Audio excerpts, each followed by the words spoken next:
6 emergency exits. Hello, everybody. This is Ron, your captain speaking. We are currently 30,000 feet in the air, and we haven't even left the airport. We just lit the joint. Just kidding, a little pilot humor there. We like to have fun. Our destination today is Casablanca, Morocco. So everyone, sit back, fasten your seatbelts, and prepare for takeoff. We will be arriving in 6. Are you looking for a better way to play player props or daily fantasy sports? Well, look no further than Prize Picks. Prize Picks is the leading over-under daily fantasy game. Why? Because it's so easy to use and win. You can make your picks in under 30 seconds and win up to 10 times your money in one day. Right now, we have a special offer for our viewers and listeners of the 7-Footers podcast. All you have to do is sign up now and use the promo code 7Footer, and Prize Picks will match your first deposit up to $100. Yep, that's right. They'll match your first deposit up to $100. So, join the over 150,000 others who found a better way to play and download the Prize Picks app today.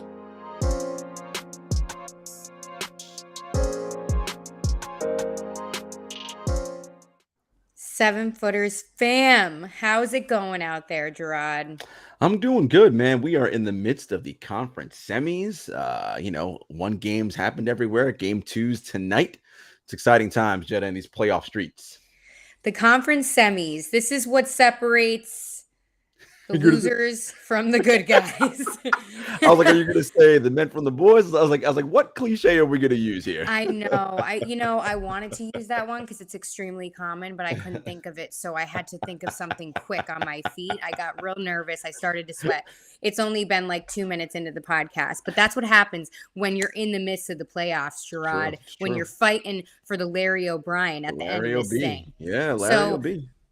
Let's talk about another situation that has Boston fans on edge right now, and this is the series with the Bucks. The Bucks lead 1-0, and Game 2 is tonight, like you said, as we're recording this on May 3rd, but they're going to be without their defensive player of the year in Marcus Smart because he suffered that quad injury in Game 1, and he's been ruled out for Game 2.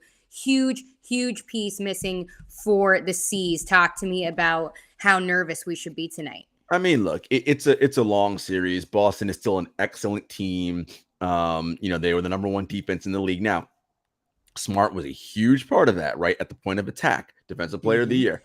But it's because Jason Tatum has really showed out on that end of the floor, particularly once the calendar turned 2022. Jaylen Brown's an excellent defender. Al Horford has found the fountain of youth. I don't know.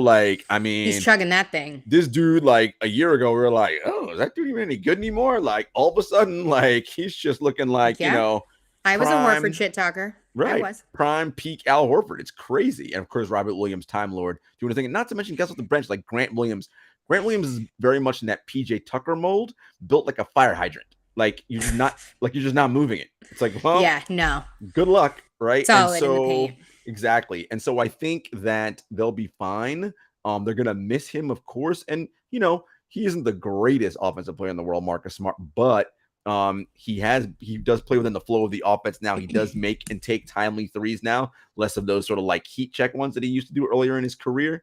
So I think they're going to miss Marcus Smart a bit in this game. But that just means Jason Tatum and Jaylen Brown are going to have to really step up, and the bench guys are going to have to step up as well. Do you think they could do it without him? I think it'll be tough. I on our betting show, I picked the Milwaukee Bucks. I just felt like, again, when you lose that at the point of attack and just all the little things he does in terms of drawing charges, getting up under guys, and when he switches out onto different people, I think it'll allow guys like Grayson Allen and Drew Holiday, Pat Connaughton, Giannis even, right? So when Boston's switching, right, I think not having him as a switch is gonna hurt them a little bit. I do think Milwaukee takes this game tonight, and it goes back to Milwaukee down 0-2 for Boston, and then then we'll see kind of what happens there. This is a prime opportunity for Milwaukee to kind of really shake things up and force Boston to get a little desperate if they go down 0-2. Yeah, definitely. However, I mean, Boston makes me nervous in terms of playoff longevity if they were to fall into that 0-2 position and then go back to Milwaukee. You don't want to be away when you're down like that. So that's definitely crunch time there. But time will tell. let's switch over to the Bucks because they also don't have a key piece in Chris Middleton, and he's been ruled out for game 2 with that knee injury he's been struggling with. Yeah. And Giannis has also struggled, though, without his partner on the floor there. So, For sure. What are the Bucks' chances in all of this? So I think what's interesting there, if you're a Celtics fan, Jenna, keep this game close, because if this game is close, Chris Middleton is their best perimeter on-ball single shot creator, right? And not having someone who can do that will be tight in close. It will be tough to deal with in close situations, particularly if the Celtics make an adjustment and they kind of wall off the rim against Giannis in those rim attacks. And even though Giannis in the last game, he didn't really shoot the ball that well. He missed a lot of bunnies at the rim. The size and physicality of the Celtics did bother him as well. I don't want to make it seem like, it's all about the Bucks physicality. So if they can keep this game close, and the Bucks will require that sort of single off the dribble shot creator, and Giannis can't do it, and now you're going to put that pressure on Jrue Holiday, I think that'll be interesting. Boston could find a way to make this 1-1 going back. I think Milwaukee still wins it, but it wouldn't surprise me if the game is close and they don't have Middleton, that this is exactly what the Celtics want. Yeah, I think this one's going to come down to the end there, so we'll see about this. But let's move on and talk about this Heat Sixers series, because Miami leads 1-0, and I would have put my money on the Sixers, but they're without Joel Embiid now. So he's got that orbital fracture, the concussion, and I believe I read that he was having symptoms from the concussion, so they were monitoring that. But he is still unclear for the status for this series with Miami. So Doc said he's feeling better. What's the vibe here? Because, he's the best player on your team. Oh, look, no Embiid, they have no shot, right? And it looks like potentially game 3, maybe game 4. If you're the 76ers, though, you have to go back to Philly, somehow find a way to be tied 1-1.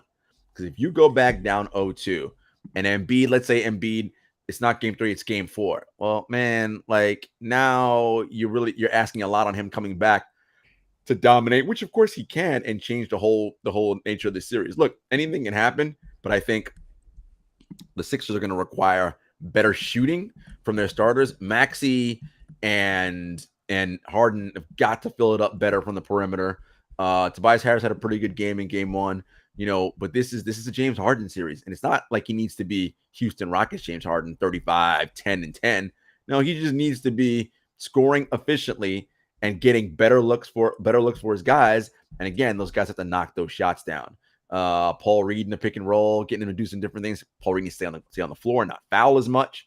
But it's a tall order without Embiid, because he's so much of everything. And the Harden Embiid pick and roll is deadly, right? And not having that as something to turn to, you can see is really, really hurting the 76ers. But they did some good things in that last game, Jenna. They had the lead going into halftime. They played well in that second quarter. They played well to start the third. Then kind of Miami just kind of ratcheted up another level midway through the third, and the Sixers had nothing. And that's something that changed there. We'll see what Doc comes up with. Yeah, before we move over to Miami, Doc is going to obviously up DeAndre Jordan's minutes because he's going to be Embiid's obvious replacement. But, what are your thoughts about him really taking over that position at this point? Because, there's a big gap between Embiid and Jordan. This is no disrespect, but DeAndre, come on, man. What are you doing?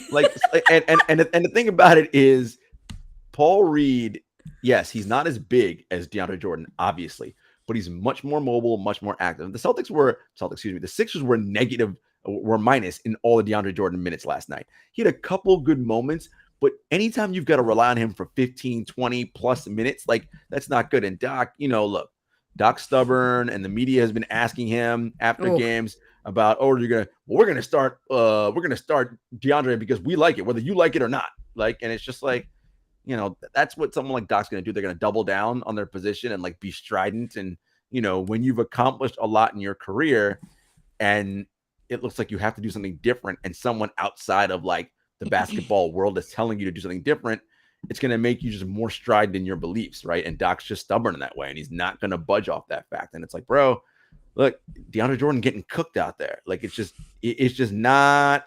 Listen, I get it. Paul Reed is not perfect, but no, there is no perfect solution. You don't have Joel Embiid, right? So, yeah.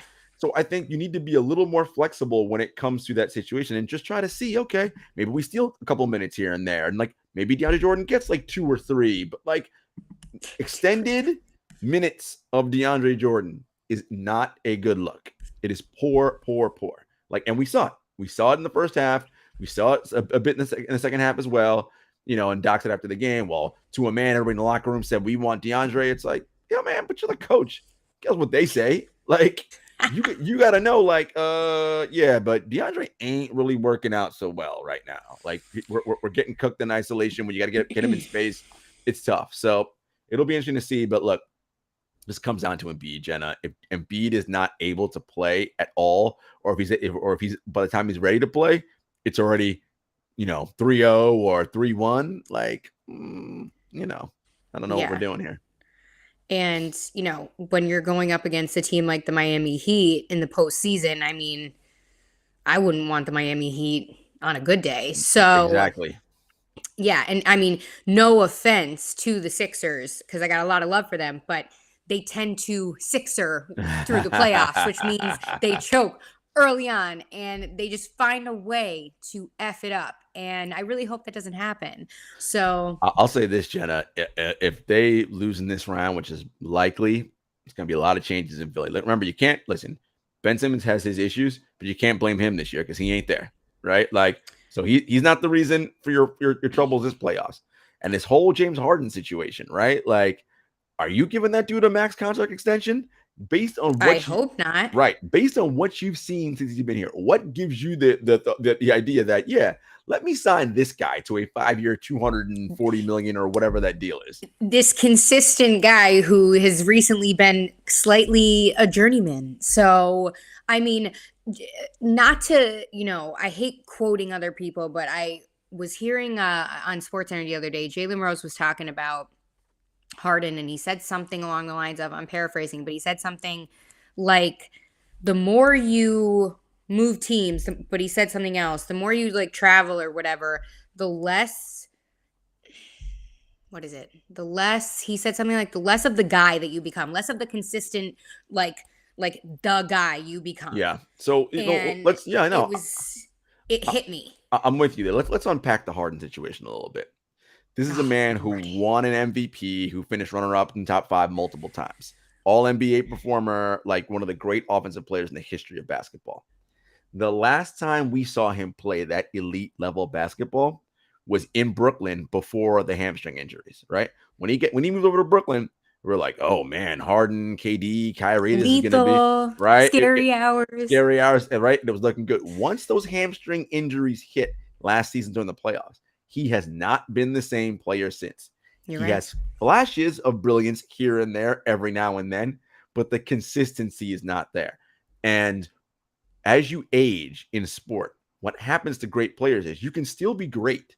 The problem is you can't be great on a consistent basis like you used to, particularly someone like Harden, who, let's just call it what it is.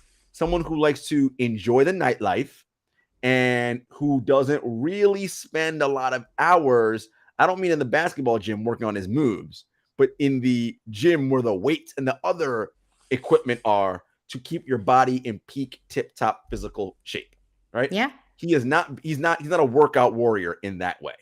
And, not keeping your body in, let's contrast him with LeBron James, right? We know all like LeBron James spends. Well, I know you're loving this, but this is not to like, because whatever. But look, the rumors are LeBron spends $1 million a year, give or take, on his body. Like, that's not, Harden doesn't do that, right? Or anything close to that. And you see the difference, right? LeBron's still able to play around peak level basketball at the age of 36. Harden's what, 31, 32, and it's already looking like he's falling off a cliff, right? And again, it's because of the lack of dedication to that part of the game, right? And realizing, I mean, it's cool to go out and wild out when I was in my 20s and do all that, but I mean, it's kind of hard to do that now, but he's still continuing that same life. And look, he's made a lot of money. He's won MVPs. He's set in many ways, but it's like, dude, this back end of your career, if he doesn't change some things, Jenna, is not looking good. No, right. And hey, I mean, he's already somewhat created a type of reputation that is treading in that direction. So, I hope that he's able to turn things around soon. But yeah, we shall see. Let's move over to Miami and talk about them because although, Embiid is out, they're also missing Kyle Lowry, and that's a big offensive piece for them. And of course, on the defensive end too. And they didn't have the best game in game one. So Kyle Lowry is still dealing with that. What was it? A calf injury from the last series with the Hawks, game 3. And, yeah, he's out for game 2. So key pieces, the Heat need to turn it up. I don't have any reason to believe that they won't, but yeah, no. I mean, look, if you're Miami, you want to finish this series quickly and hope that the Celtics Bucks series goes long so that Lowry can get more rest, so that Jimmy Butler, who's dealing with a little couple of things, he can just get more rest and heal, right? Because the physical nature, the style of which the Heat play basketball, that takes a toll on your body all regular season. We talk about Heat culture all the time, right? And how they have to test at a certain percent body fat and all these different things. Over the course of an 82-game season, the way they grind, and to then now come for the playoffs, right? The next 16 games that you have to win, which are the most high leverage and the most high intensity, that is a lot of stress and demand on the body, particularly for older players like Kyle Lowry, Jimmy Butler. These are all guys in their 30s. They're not in their mid-20s, right? So I think, look, Tyler Hero's playing well for them right now, which is good. We didn't see Duncan Robinson in game 1. We might see him in game 2, not because he's injured, just because Spo was like, no, he's not in the rotation, right? Because he can get attacked defensively or for whatever reasons. But that's the beauty of Miami, right? They have so many different options. I also look for this to be a Bam Adebayo series, right? With no Joel Embiid, Bam's got to dominate. He played well in game 1, 24 and 10, I want to say off the top of my head, something like that. He's got to continue to be, that type of player and that dominant player, especially with Joel Embiid out.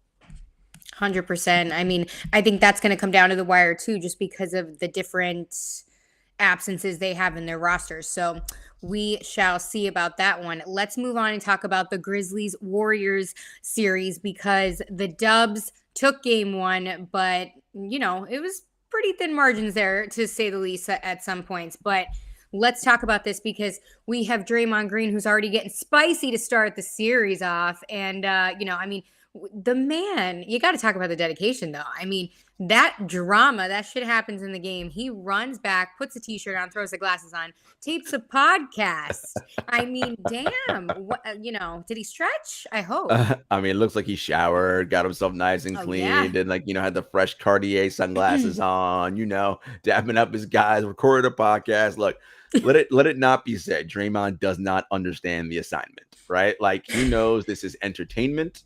And this is what this is. And this is what everybody's tuning in for. And actually, his podcast has been very good when he's talking about like actual basketball and breaking down stuff. He's one of the more insightful players we have in the league. Just to quickly touch on, the ejection for him. I mean, look, Draymond, and Brandon Clark said it after the game. I've been watching Draymond do that my whole life, like on TV. Like, this is what he does, right? Draymond straddles that line, right, of sometimes going over the line. And, he did. Like, he swiped down at the ball. Yeah. He missed, hit Clark in the face. And then, as he came down, he grabbed down his jersey and tugged him towards the ground. Now, at the end, he did try to hold him up, but you still went, right? The motions were still what they were. You made contact to the face and the head area. Automatic flagrant 2. Like, it is what it is. Right. That's what doesn't look like the leagues were sending it. So you got what you got. So Draymond's got to be careful because, as you know, there's a point system in the postseason. Once you get 4 flagrant foul points, that's an automatic 1-game suspension. Well, a flagrant 2 gives you 2 points. So Draymond's already halfway there. We know he got kicked out of the 2016 finals for literally punching and or kicking LeBron James in the private parts. Right. So, I mean, some would argue he lost that series for them. You know what's so funny about that, Jenna? People always say that. And I'm like, look, they were up 3-1. He got suspended for game 5. He was back for game 6 and game 7. So I don't want to hear, if Draymond didn't get suspended, we would have won. You had him back for the last 2 games. And game 7 was on your home floor at Oracle, and you still lost. So it ain't if Draymond, no. And he says it too. It doesn't matter. Y'all lost. So I don't care what people say. Greatest team of all time. You're not. You cannot be the greatest team of all time if you did not win the championship. That's just a fact. You cannot. Simple facts. All was wonderful. 73-9. Great. Cool. You still lost when it mattered, right? So you're not the greatest team of all time. Anyway, back to this series with the Grizzlies. Listen, I had to just drop that in there because the Warriors fans are annoying about that. Oh, they're so annoying. No offense, guys, but y'all need to get over it. Down a little bit. Get over it. Like, you lost. Like, it happens. Yeah. This Grizzlies series, though, man, entertaining. And yeah, the Grizzlies kind of feel like they let one slip away, right? You had a chance, no Draymond in the second half. You had a all-time Triple J game, 33-10. I mean, you got to win. You got to win games like that. You have to win that game, right? And that's the Warriors championship experience. Their know-how, they've been in those situations countless times. They know how to execute and do what's necessary. And, for the Grizzlies, a lot of these are all new experiences for these guys, right? Reference points they're going to add to their brains so that when they're in this spot again, they know how to handle it, right? But sorry, a coupon for shoes flashed on my screen. I got a little distracted. Oh my God. Anyway, but no, really quick. Speaking of Draymond and his podcast, he said something, and again, common things that you should know, but when you hear them, they shock you. I was listening to it and he was like something about, I don't know if a reporter asked a question about, was Steph, what did Steph think about your foul or whatever? Was basically trying to be like, was Steph pissed? Right. And he was like, I've been playing with Steph for 10 years. Don't come up here basically and try to, Right. Yeah. Whatever. And I stopped in my tracks and I was like, wow, 10 years. We talk about championship DNA, but talk about that chemistry. You know this person inside and out more than probably your own family, like your blood. Yeah. So I just thought that was insane to just hear out loud because, again, that championship DNA could carry you through an entire series through unforeseen circumstances if somebody's injured, anything, just because of that type of, I hate to use the words clutch gene, but like that. It's that juice. It's corporate knowledge and know-how, right? This core of Draymond, Steph, and Clay have been together, as you said, for 10 years. They've been running that system that they run since 2015. It is 2022. They're masters of it. They're also masters of understanding the postseason, the moment, what to do when. There's nothing they haven't seen on a basketball floor yet that's going to be like, whoa, we don't know. So they're cool. They've been down 0-1 in a series. They've been down 3-1 in a series. They've been up 1-0. Every possible scenario that could happen in the playoffs, they've seen it. So nothing's going to phase them.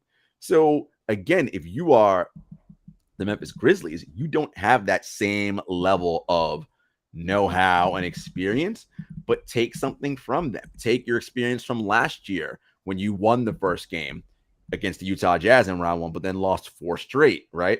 Take the experience from round 1 against the Minnesota Timberwolves, where you lost game 1 and then won 4 of the next 5, right?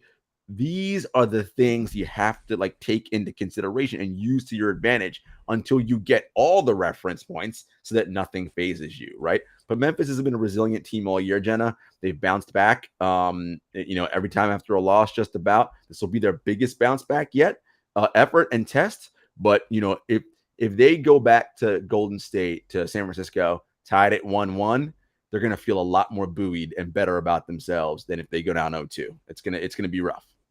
Yeah, 100%. I mean, I feel like we talk about this about certain teams that are in these types of positions being rookies in the playoffs as opposed to the vets in the Warriors. There's an advantage, though, to being a rookie in the playoffs because you're playing for essentially you have nothing to lose. This is the furthest you have ever been. So we talked about that many times in the past. You're fighting every night for your life. So you're it's just a different approach and lane to the series. So going to be interesting. Who do you think takes this? What was your prediction again? I think I said Warriors in 6. Nothing has really changed my mind from that. I think the Grizzlies can easily win 2 games in this series. Again, I just believe that corporate know-how and that championship medal is going to prove too tough. Now, from a basketball standpoint and adjustments, the Grizzlies all season have been mauling people on the glass, right? Offensive rebounds, etc., getting second chance opportunities. They did not do that this game 1. The Warriors had more offensive rebounds than they did. So is this a series where Steven Adams can come in and make an impact? He is still out in health and safety protocols. When he clears, can he get on the court and do something? Does Taylor Jenkins make a move and play and start Brandon Clark alongside Triple J? That lineup seems to work very well, right? And it gives you a ton of switchability, right? And you can really limit when the Warriors go after John Morant and try to isolate him one-on-one. So I think, this is also, we talk about players in their first playoffs and getting used to, or in their second playoffs, but early in their playoff career. Same for coaches, right? Taylor Jenkins, this is only his second go-around as a coach. Now, remember, he was on Coach Mike Budenholzer's staff, and we all know about Bud and his inflexibility and unwillingness to make changes, right?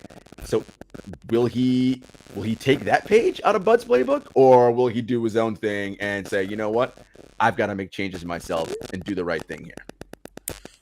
I love it. Can't wait to see it. I've been a big fan of Jenkins. I think that he has been extremely smart throughout this postseason. So hopefully we see some tricks out of his hat. Let's move on and talk about the Suns and the Mavericks, because Phoenix leads the series 1-0, and I'm a little worried about our guy Luka, because he's dropping a double-double, 45-piece, but it's still not enough. I mean, we have the question here on the rundown, who's going to help him out? Because Jalen Brunson had a off night. Spencer Dinwiddie was limited on the offensive end. I mean, the Suns' defense, is it too much to, so what's the deal? I mean, Jalen Brunson had a fantastic first round against the Utah Jazz. Breakout. Well, I think he's quickly realizing that, the Phoenix Suns defense is not the Utah Jazz defense. That is correct. The Utah Jazz perimeter defenders, led by Donovan Mitchell, are atrocious, right? They're just not good. And Mikal Bridges and Jay Crowder and Chris Paul, right? And all these guys on the perimeter, and Devin Booker, those guys compete and are good defenders. So you're going to have to work. And Jalen Brunson, he's small. That's a lot of length besides Chris Paul you're going up with against on the perimeter, right? And it's the hardest thing in the NBA to do is score over length, particularly when you are already small, right? Which Jalen Brunson is. So he's noticing that. Look, Luka's going to do his thing because stars are stars and they're going to always find a way to get theirs, right? But the goal with them is always to make them inefficient, right? Make them take more shots and more possessions to get it and just make it difficult on them. Like Mikal Bridges played great defense last night. Luka just hit tough shots. And great players do that. 15 for 30. Boom. Great players are going to hit tough shots on you. That's just the nature of the beast. And you saw it didn't bother Bridges any. He kind of just put his head back down, went back to work. They have a good defensive strategy. I just think ultimately, Luka can win some games on his own, but I think Phoenix as a collective unit is just too much. And it's going to put a lot of pressure on the Dallas defense to come up big every game to stop them and stop them from executing. And, I just don't think that they're up to the challenge 4 times out of 7. Look, the Phoenix Suns were the number 1 team in the NBA all season for a reason. Number 3 in adjusted offensive rating, number 3 in adjusted defensive rating. They're good, and they're a well-oiled machine, right? They didn't have these peaks and valleys like the Celtics. Oh, we turned it on, even the Mavericks who started out poor. They've been consistently excellent all season long, and that first round matchup against the Pelicans really sharpened them and woke them up a bit because they were like, we kind of chilled and coasted through. This is some real competition, and you can see it. They're heightened and they're ready to play, and you saw it for the majority of that game 1 against the Mavericks. 100%. Couldn't agree more. And I mean, shout out to Mikal Bridges, man. Wow, what a good piece to have on your roster. So huge, consistent, so much improved. I mean, his defense is incredible, but I mean, all these series, this is when it gets real deal. It gets hype, and I'm excited. And Mikal Bridges, here's the beauty of that. And this is, we talk about team building and how rosters can get better and what they can do.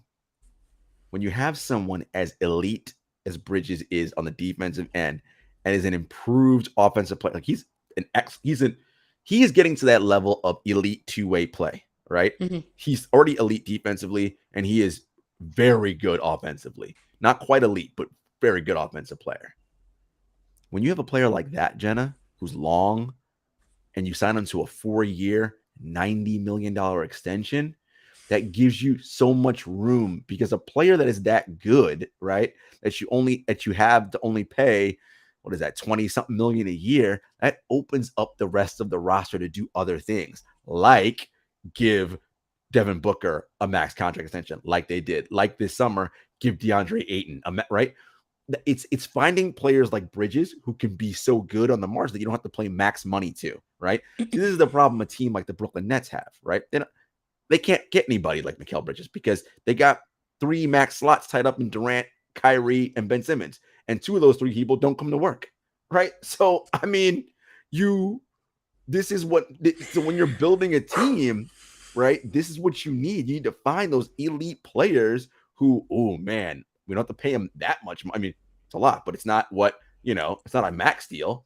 It allows you to do so many different things. And kudos to Mikal Bridges and the Villanova program, Jay Wright, who retired recently. Excellent job building those guys out of Villanova. Him, Jalen Brunson, like all these players who play over there at Villanova are just so excellent. They just understand the game. They know how to play on both ends of the floor. It's a beautiful thing.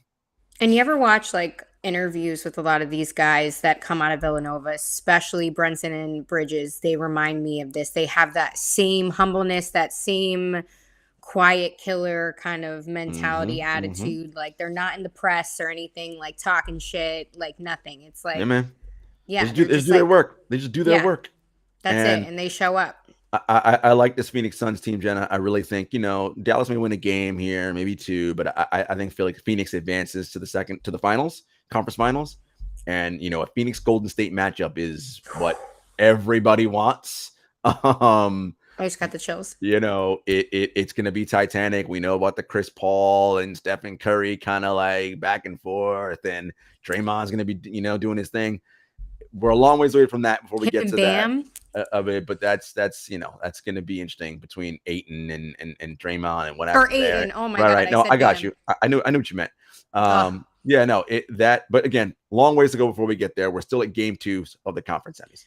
What I will say is, though, last note about the Mavericks: if the role players can't step up, Luka's going to get so gassed so fast, and Kleber, I'm nervous. Yeah, Kleber shot it well in that game. Hit a bunch of threes. Dorian Finney-Smith hit some threes. But listen, they're going to need Brunson and Dinwiddie. Those guys are going to have to contribute, right? Like, and penetrate that Suns defense, which has been excellent all year. And I just think that the Suns just have more guys who know what to do. And look, we haven't even had like a great Booker game yet, right? So I mean, this is the thing. Like, there's just Phoenix has so many weapons that they can throw out at you that, whereas at Dallas, it's a Luka really thing. Luka's kind of the head of the snake.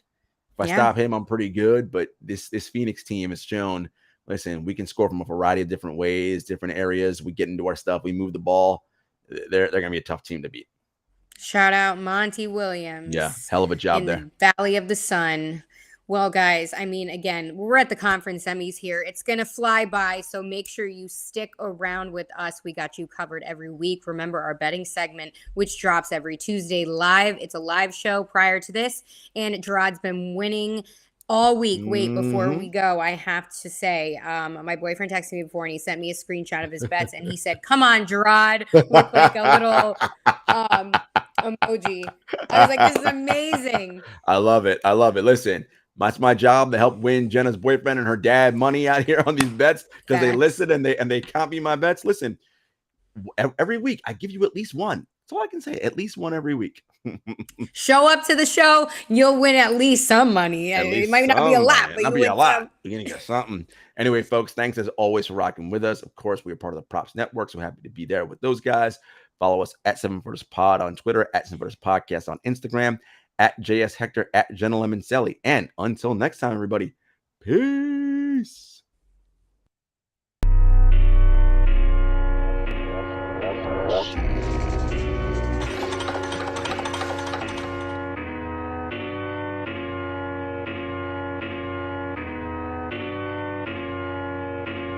Spent a couple years out here with these raps, trying to have a plan that we made come true. Applied to some jobs, but I